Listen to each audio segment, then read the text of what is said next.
안녕하세요. 자연을 닮은 사람 자다민요양병원 강동철입니다. 오늘은 벌이 인간에게 주는 많은 이로움 중 벌의 독을 이용하여 치료하는 약침술의 하나인 봉약침 또는 한 번쯤은 들어보셨을 벌침, 봉침 다 같은 말인데요. 여기에 대해서 이야기해 보겠습니다. 벌은 인간의 출현과 더불어 함께했던 곤충이며 벌이 지구상에 없어지면 인류도 멸망한다는 이야기가 있듯이 사람과 벌은 불가분의 관계를 할 수 있습니다. 또한 벌이 인간에게 주는 꿀부터 시작해서 화분, 로얄젤리, 프로폴리스, 벌집, 즉 노봉방이라고 하죠. 이것은 기력을 회복하고 암에 효과적인 한약재로도 사용하고 있습니다. 이 오늘 설명드릴 벌독인 봉침까지 꿀벌은 인간에게 모든 것을 주죠. 심지어 벌침을 한번 쏘고 나면 벌은 생명을 다하게 되어 살신성인의 정신으로 사람에게 희생하는 정말 소중한 인류의 동반자라 할 수 있습니다. 봉침에 대하여서는 이렇듯 중요하기에 첫 편은 봉침에 대한 일반적인 이야기를 하고 다음 편에서는 봉침과 암에 관한 제 박사 논문을 근거로 두 편에 걸쳐 말씀드리겠습니다.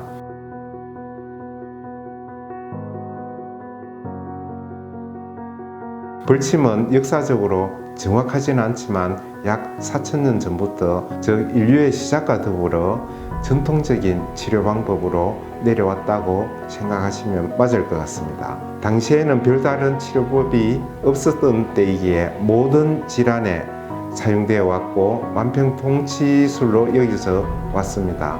시대가 지나면서 체계적인 치료 방법으로 발전되어 기술되는데 1858년 프랑스 의사 아르댕이 자갑면역 질환인 류마티스성 질환에 벌침을 사용한 논문이 최초로 발표되었고 이후 피부암에 대한 치료 사례도 발표되었습니다. 1928년 오스트리아에서는 봉약침처럼 봉독을 주사용으로 쓰는 것이 시작되었고 1952년에 독일 의사 안톤의 연구에서 다양한 업종에서 1000명당 암 발생이 양봉업자가 가장 적다는 것이 밝혀졌습니다. 동양에서도 BC 163년 중국의 장사지방 마왕태에서 발견된 의서에 벌독을 이용해 치료한 구체적인 방법 사례가 기록되어 있고 우리나라에서는 토종벌이 고구려 주몽시대 기원전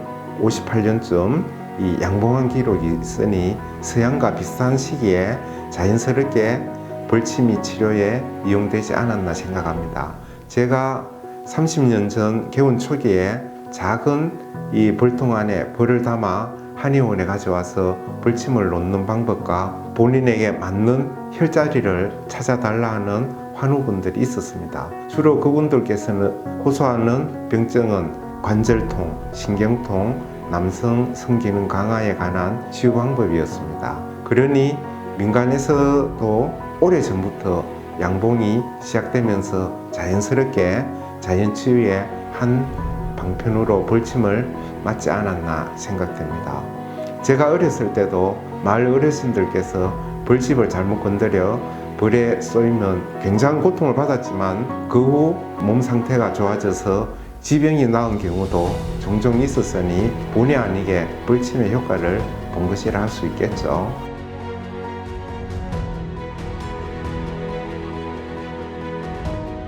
그럼 벌독의 성분이 어떠하기에 이런 오랫동안 인류와 더불어 치유의 효과를 보게 하였던 걸까요? 그동안 밝혀진 성분은 약 40가지 정도인데 중요한 성분은 멜리틴으로 강한 염증 억제와 면역 증강 작용이 봉약침의 주 성분이라 할 수 있는데 이 외에도 아돌라핀, 아파민 등의 진통 소염 작용과 면역 기능을 향상시키는 성분이 있습니다. 그리고 히스타민, 도파민, 히알루론산, 분해 요소, 포스포리파제 등은 신경을 조절하고 조직을 재생시키는 효능이 있습니다.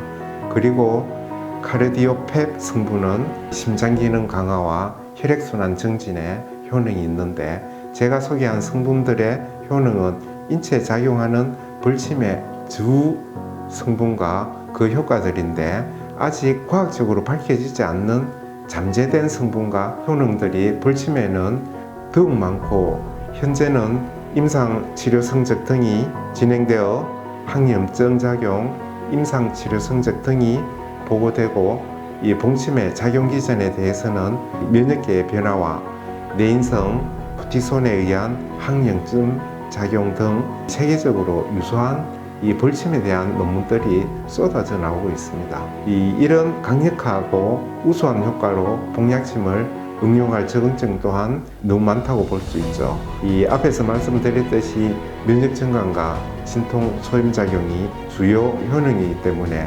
급성과 만성을 막론하고 류마티스성 관절염, 척추질환, 퇴행성 관절염, 자골신경통 등과 테니스, 골프 엘보, 오십견, 각종 디스크 질환, 특관절 질환 등 근골격계 통증 질환에 가장 다빈도로 사용하고 있습니다.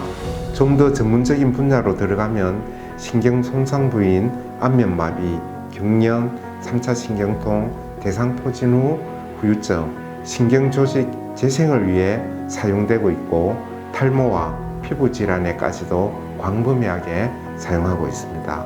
또한 중요한 적응증은 간염과 간경화, 간암에도 효과가 입증되어 얼마 전 TV에 소개된 적이 있었고 위장병이나 크론시병, 특히 이 배가 냉해서 오는 소화기병에 더욱 효과가 있고 각종 암에 대한 효능은 논문으로 많이 보고되고 있으며 암 중에서도 좀 더 악성인 미분화된 암줄기세포의 치료 효과가 있는데 암과 관련한 내용은 다음 영상에서 자세히 다루도록 하겠습니다.